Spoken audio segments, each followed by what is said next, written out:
Hilangkan nih. Hilangkan kita ya. Ada sudah hilangkan.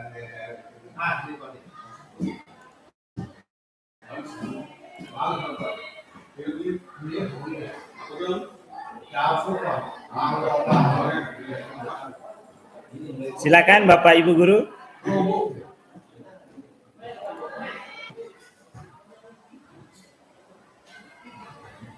Tuliskan nama benda atau hewan yang menggambarkan diri Anda. Silakan ditulis di kolom chat. Kemudian nanti ceritakan karakter apa yang ada di dalam benda atau hewan tersebut yang mirip dengan Anda. Artinya, oke. Pak Ari Tarmiji sudah masuk. Semut. Nah, ini semut.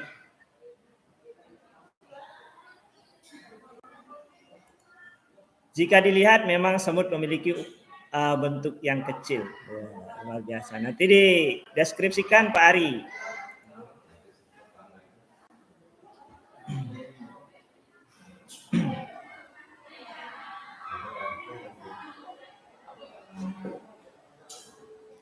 Pak Huldi, seperti semut. Nah, ini filosofinya orang hebat ini. Pak Ari, Pak Huldi, luar biasa.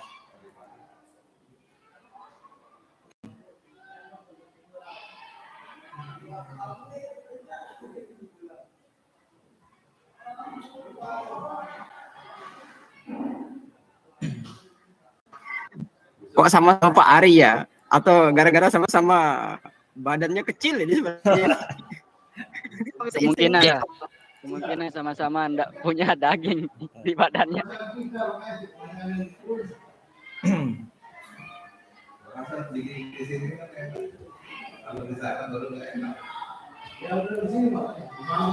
Izin, saya masih bingung mau hewan apa benar.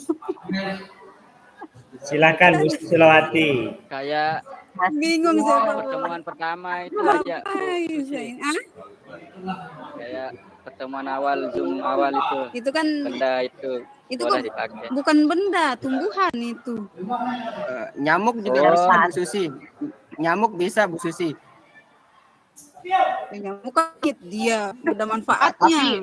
Tapi kan filosofinya itu mencerminkan ibu yang memang berdarah untuk mencegah. Gini aja udah serigala, wahana atau harimau. Ya ditulis aja Bu. Apa ya? Ibu apa? Enggak saling membantu. Angka apa? Burung apa angka nih? Kali. Bingung aku apa ya Berarti orang-orang itu sudah tahu biasanya ini sudah rusak dulu. Makanya kita tidak kesini. Tahu mereka kalau daripada semakin kerusakan.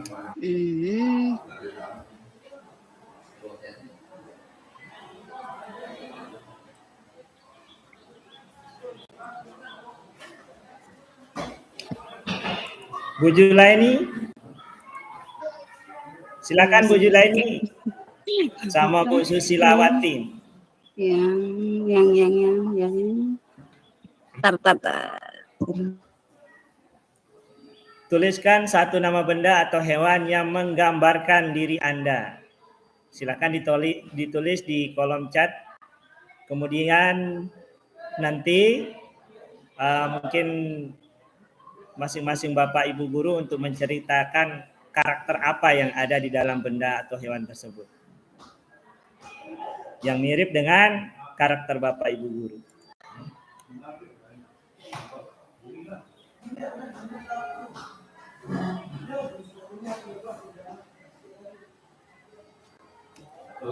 Bisa kita duduk itu Pak pindah.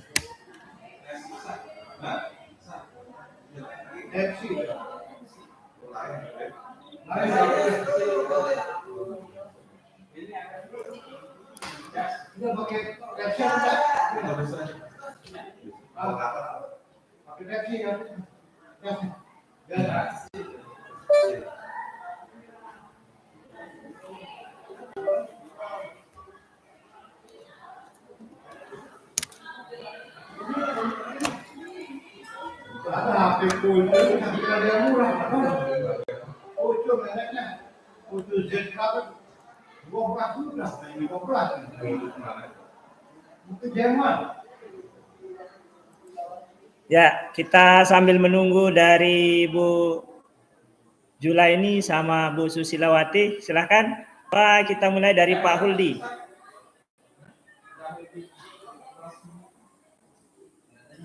Silakan Pak Huldi. Belakangan saya. Makna dari semut.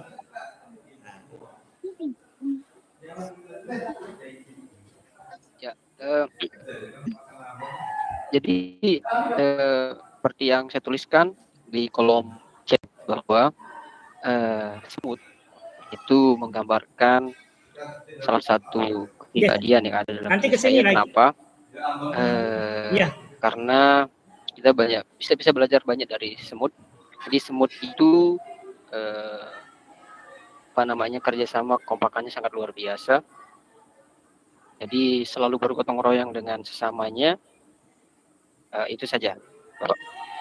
Baik, terima kasih. Silakan, luar biasa. Pak Ari, silakan Pak Ari.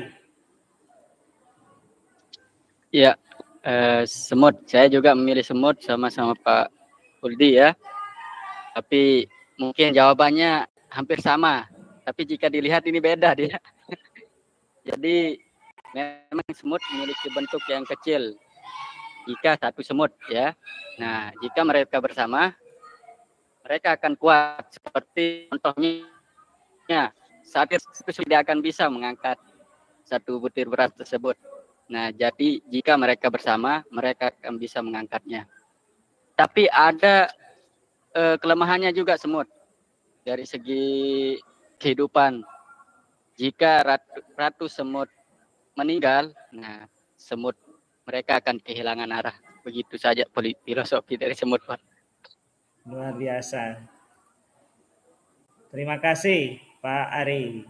Silakan Bu Julaini.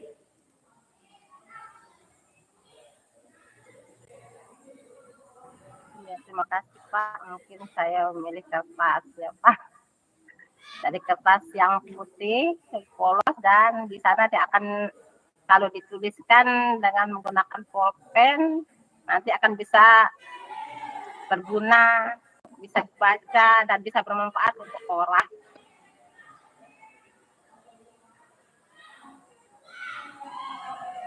Itu aja Pak. Luar biasa. Berguna untuk semua orang ya. Poin dari Bu Julaini. Terakhir Bu Susilawati, silakan Bu Susila.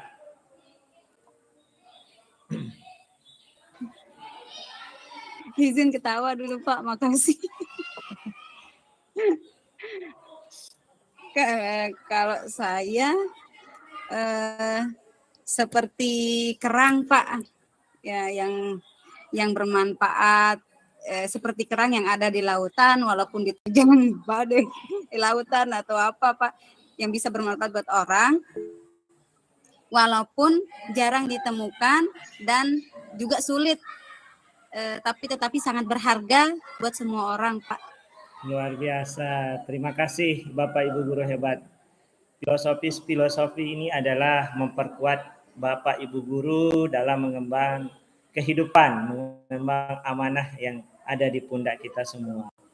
Baik, Bapak Ibu guru hebat, kita ada kesepakatan bersama di sini, mulai menyalakan kamera, menghargai waktu bersama, memaksimalkan fitur chat, klik raise hand sebelum bertanya, kemudian gangguan teknis adalah gangguan wajar. Dalam olahraga kita manifestasinya adalah 3 ranah, yaitu olahraga pendidikan, olahraga masyarakat, dan olahraga prestasi. Nah, yang pada zaman-zamannya kita dahulu waktu kita SD itu ada ketidakadilan gender, ya, di mana kadang seseorang atau guru, kamu laki-laki, tidak boleh main lompat tali, kamu perempuan tidak boleh main sepak bola. Ini salah satu ketidakadilan di situ. Kemudian adanya pilihan-pilihan kita antara mainnya perempuan, kamu tidak boleh, yang laki-laki tidak boleh main baju-bajuan. Ini baju-bajuan untuk mainan perempuan. Begitupun pula sebaliknya. Baik, Bapak Ibu guru hebat, pernyataan pematik adalah pada pagi hari ini kira-kira kita diskusi apa itu olahraga pendidikan. Silahkan yang mau raise hand. Apa itu olahraga pendidikan?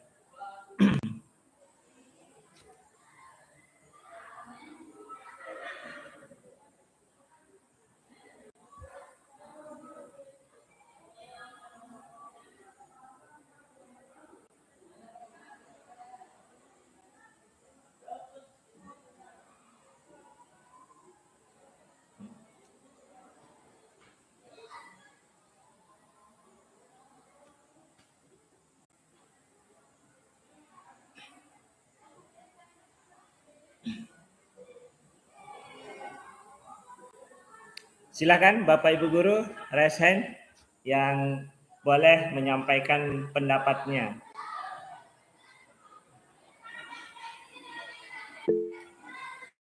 Oke. Pak Ari, silakan Pak Ari. Pak Ari sudah raise hand. Silakan Pak Ari. Ya. Izin jawab teman-teman dan Pak Fasil. Jadi olahraga pendidikan ya merupakan olahraga yang mencakup 3 elemen. Kalau saya tidak salah ingat ini. Yang pertama adalah pengetahuan atau kognitif. Kedua adalah kebugaran jasmaninya ya termasuk itu terakhir nanti. Yang kedua adalah keterampilan atau kepribadian dan yang terakhir adalah kebugaran jasmaninya. Itu saja Pak yang saya bisa ingat dari olahraga pendidikan. Oke, terima kasih Pak Ari. Silakan, ada yang lain lagi?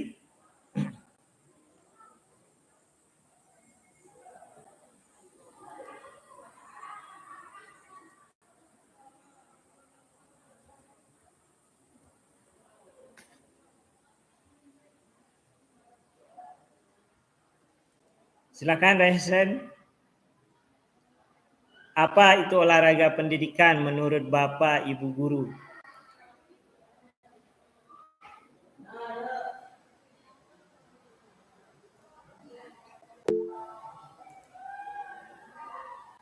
Silakan Pak Muhammad Huldi.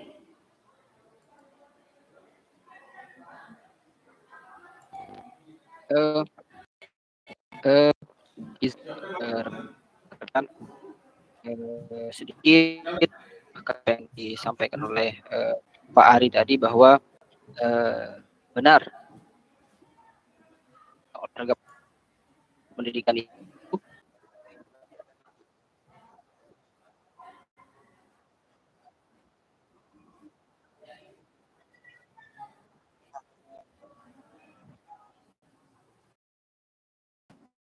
Baik, terima kasih Pak Muhammad Huldi. Silakan Bu Julaini. Silakan Bu Julaini. Apa itu olahraga pendidikan?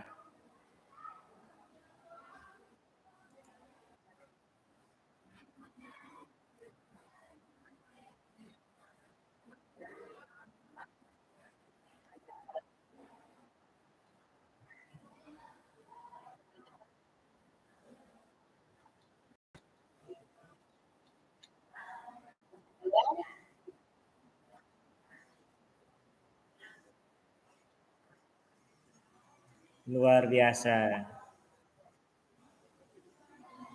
Bu Susilawati. Silakan Bu Susila, menurut pendapat Ibu guru, Apa itu olahraga pendidikan?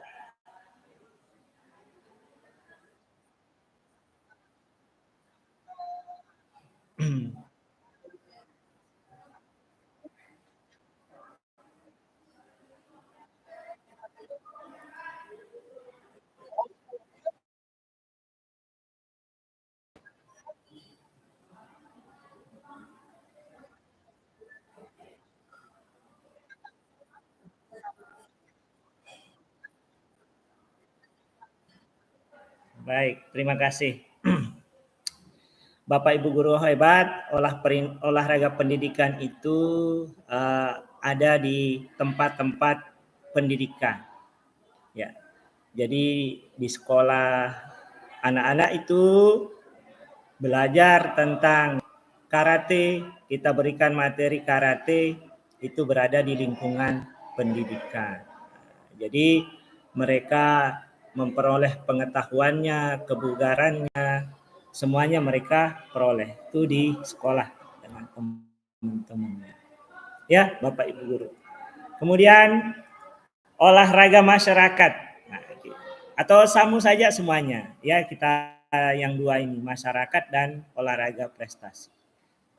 Jadi Bapak Ibu guru, apa pengertian dari olahraga masyarakat dan olahraga prestasi? Silahkan, siapa yang duluan raise hand?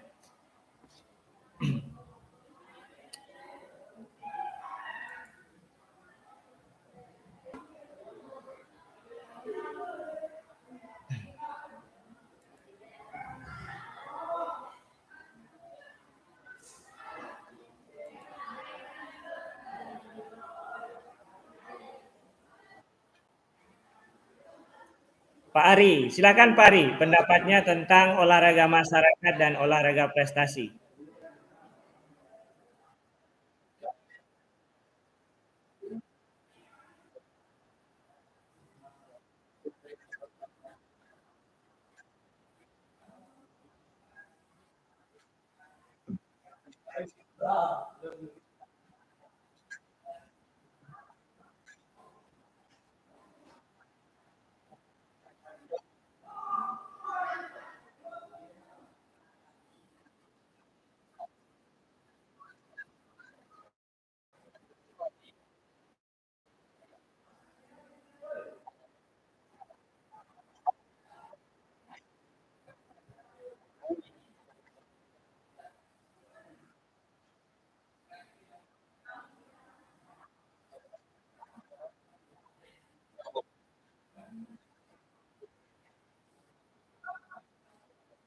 Terima kasih Bapak Ari.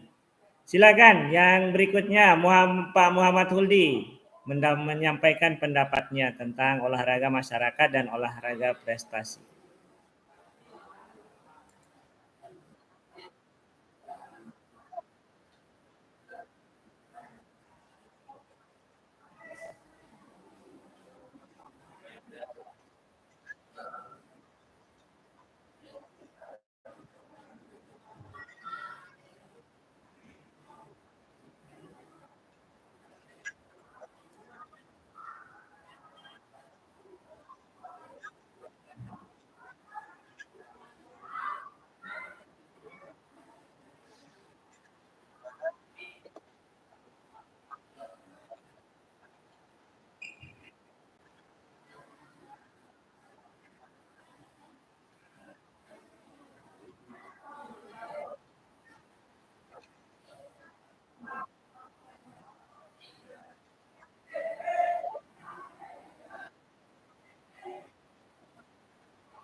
Baik, terima kasih Pak Muhammad Huldi.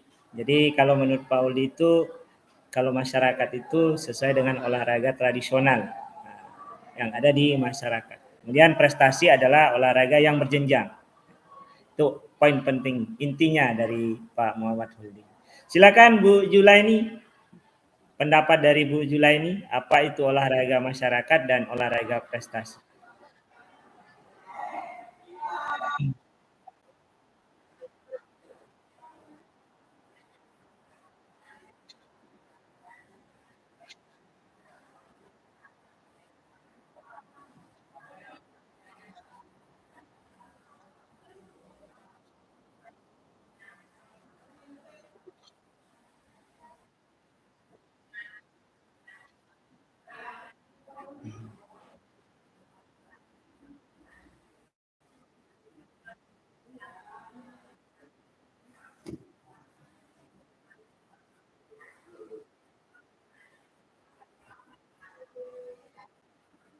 Baik, terima kasih Bu Julaini, luar biasa. Bu Susilawati, silahkan Bu Susilawati, ajukan pendapat dari apa itu olahraga masyarakat dan olahraga prestasi.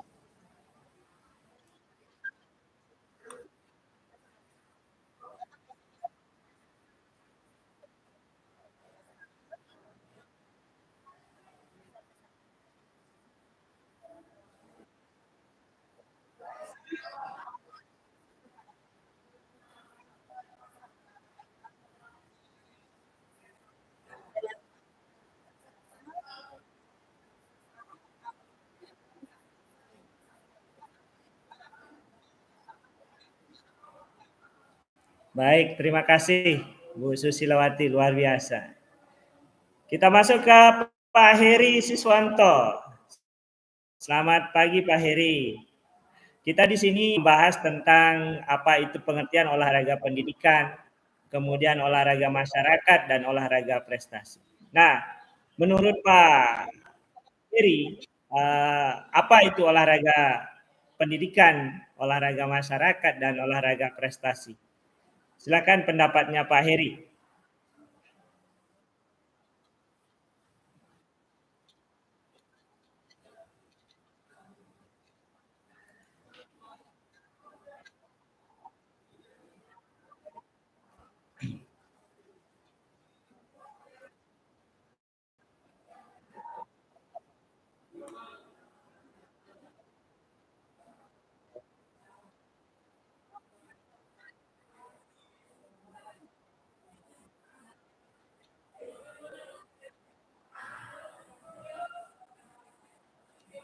Baik, terima kasih Pak Heri Siswanto.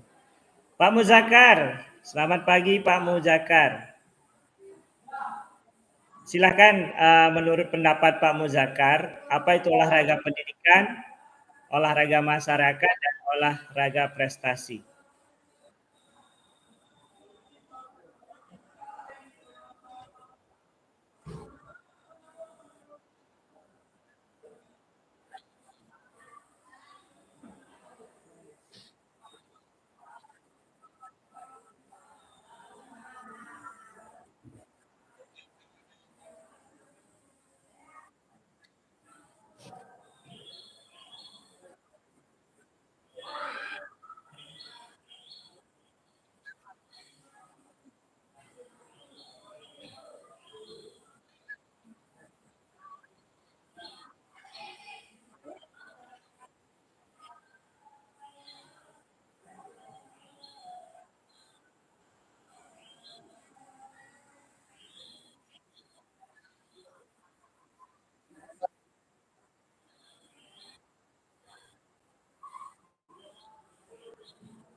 Baik, terima kasih Pak Muzakar. Jadi Bapak Ibu Guru, olahraga pendidikan itu adalah olahraga yang ada di sekolah, di pendidikan formal, kemudian di kampus. Nah, itu adalah olahraga pendidikan.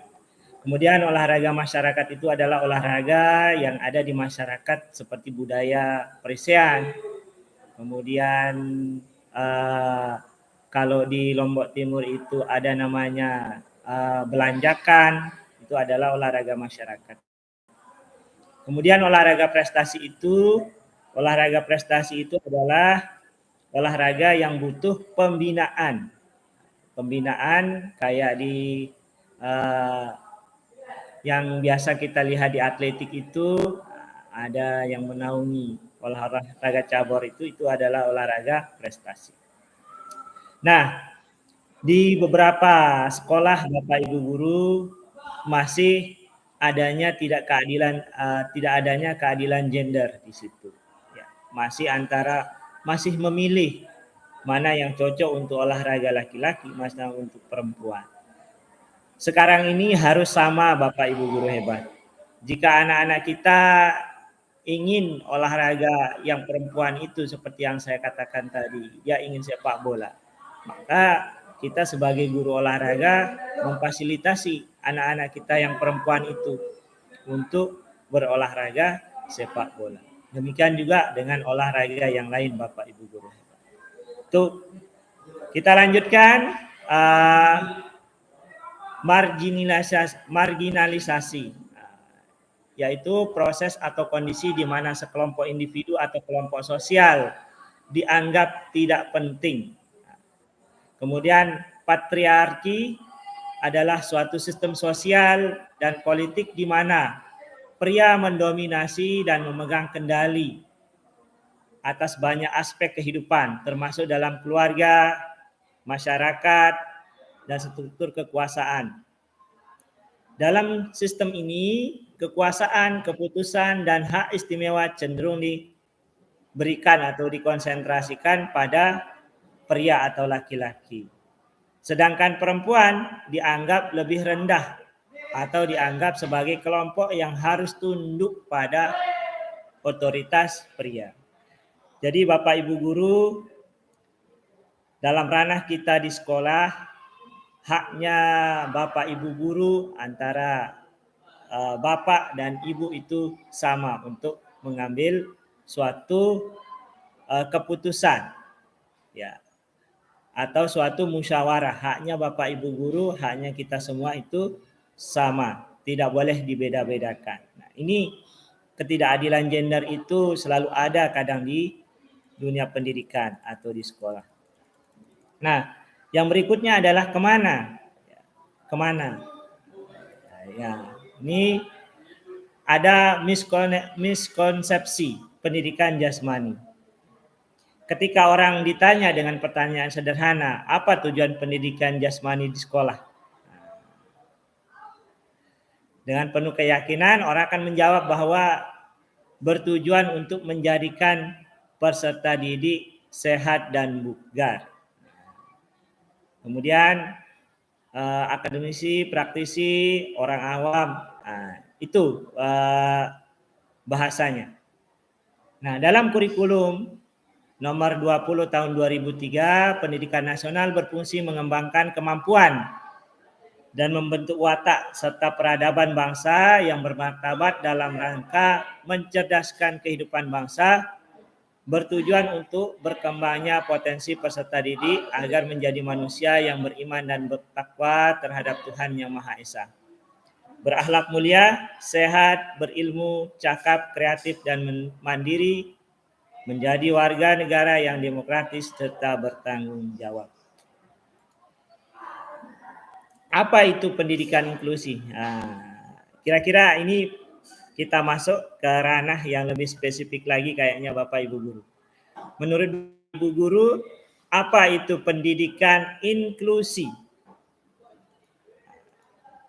Silakan, mungkin ada yang menyampaikan pendapatnya. Ya, Pak Muhammad Huldi, silakan Pak Muhammad Huldi. Apa itu pendidikan?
Baik, terima kasih. Jadi dari Pak Huldi itu pendidikan inklusi itu bukan saja ada di sekolah-sekolah yang khusus, tapi juga mungkin bisa di sekolah-sekolah umum. Terima kasih Pak Huldi atas pendapatnya. Bu Susilawati, silahkan Bu Susilawati. Apa itu pendidikan inklusi?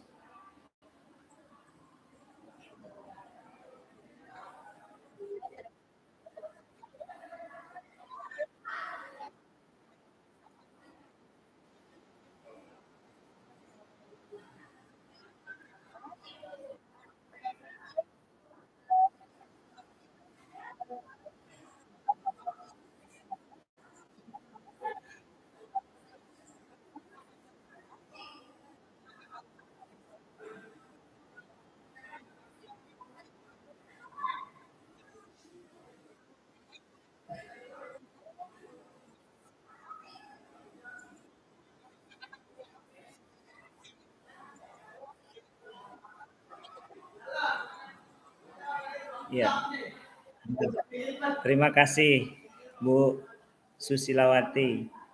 Bukannya bisa di sekolah reguler, intinya begitu pendidikan inklusi itu. Baik, kita lanjut dengan Bu Julaini. Silakan Bu Julaini.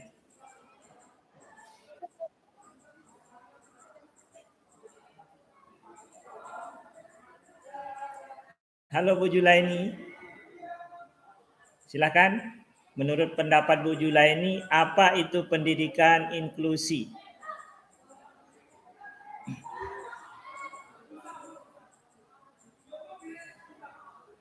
Masih di mute Bu Julaini, diaktifkan mikrofonnya.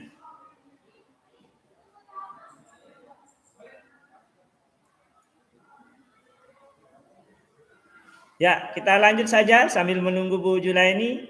Silakan pendapat yang lain.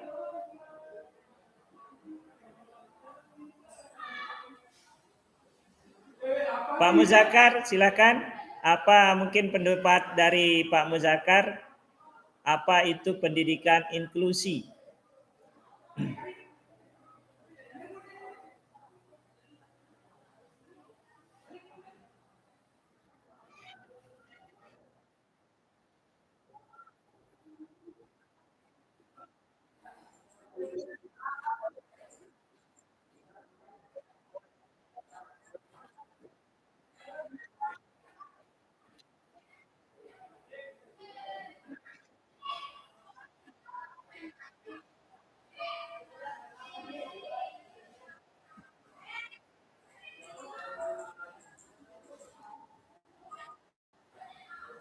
Oke, memberikan kesempatan untuk semua. Luar biasa. Peserta didik. Oke, terima kasih Pak. Oke. Abu Arifiani, apa itu pendapat menurut pendapat Bapak, apa itu pendidikan inklusi?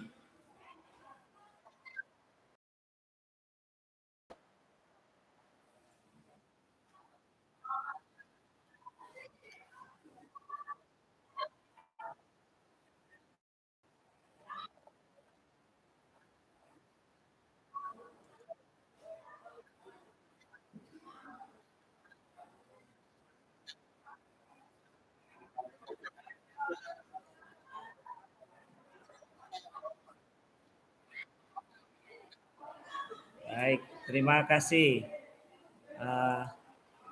Pak Agus. Jadi pendidikan inklusi itu adalah tempatnya mengenyam pendidikan anak-anak yang memiliki kebutuhan khusus, ya, tidak menjadi batasan bagi mereka, bisa dia sekolah di sekolah normal.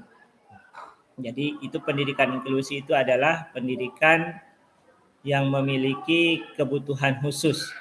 Nah, apa sekarang kesetaraan gendernya adalah peserta didik atau siswa itu sama haknya dalam mengenyam pendidikan. Cuma yang membedakan nanti adalah prosesnya. Ya, misalkan kita di olahraga ada peserta didik atau siswa kita yang tidak bisa ketika materinya nanti lari sprint, ternyata anak kita itu keterbatasan gerak.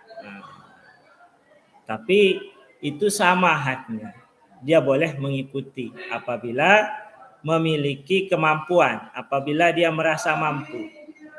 Jadi oleh karena itu Bapak Ibu guru hebat, jika ada ya, atau mungkin kita sharing saja di sekolah Bapak Ibu guru, mungkin dari berenam ini apakah ada Bapak Ibu guru temukan ada peserta didik yang inklusi? Silakan Bapak Ibu guru. Oke. Oh, Pak Agus. Silakan Pak Agus Abu.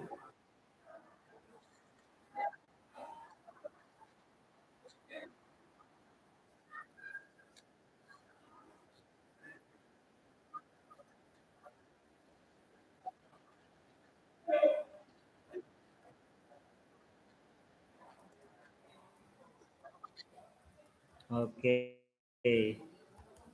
Terima kasih Pak Abu. Ya. Jadi ketika kita Bapak Ibu guru menghadapi seperti itu, maka tentunya secara otomatis adalah adanya gangguan mental di situ.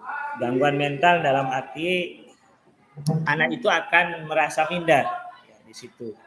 Nah, inilah peran kita sebagai Bapak Ibu guru, bagaimana supaya hal-hal seperti itu tidak terjadi dan disamaratakan dengan yang normal. Wah, Pak Guru, enggak bisa dong. Anak kita misalkan seperti tadi, dia lari, enggak bisa dia berlari. Kita tidak bisa menjustifikasi anak seperti itu. Bagaimana caranya? Maka kita tanya ke yang bersangkutan. Bagaimana caranya lagi? Setelah kita bertanya, apa pertanyaannya? Kira-kira materi ini mampu enggak kamu ikuti? Jika anak itu mampu, maka berikanlah ruang mereka untuk mengikuti. Jika tidak mampu, apakah ada cara lain yang harus Pak Guru lakukan sehingga kamu bisa mendekati gerak seperti ini? Itu kita tanyakan. Bagaimana caranya? Salah satu caranya adalah menyadarkan anak-anak kita yang sempurna atau yang normal seperti ini. Mari kita hargai teman-teman kita, teman kita yang seperti ini. Bagaimana supaya dia merasa memiliki teman, dia merasa disupport sama kita semua. Itu salah satu contoh yang perlu kita berikan pemahaman kepada peserta didik kita yang normal atau yang sempurna. Bukan yang berfokus pada didik. Itu Bapak Guru hebat tentang pendidikan. Paradigma pendidikan inklusi adalah pendekatan dalam pendidikan yang menekankan, ini sudah saya jelaskan. Tujuannya adalah menciptakan lingkungan yang ramah, mendukung bagi semua peserta didik tanpa memandang perbedaan mereka. Baik Bapak Ibu guru hebat, ini adalah prinsip singkatnya pendidikan inklusi. Penerimaan dapat diterima oleh temannya, ya. Kemudian partisipasi, ikut terlibat. Jadi Bapak Ibu guru kalau kita mengajar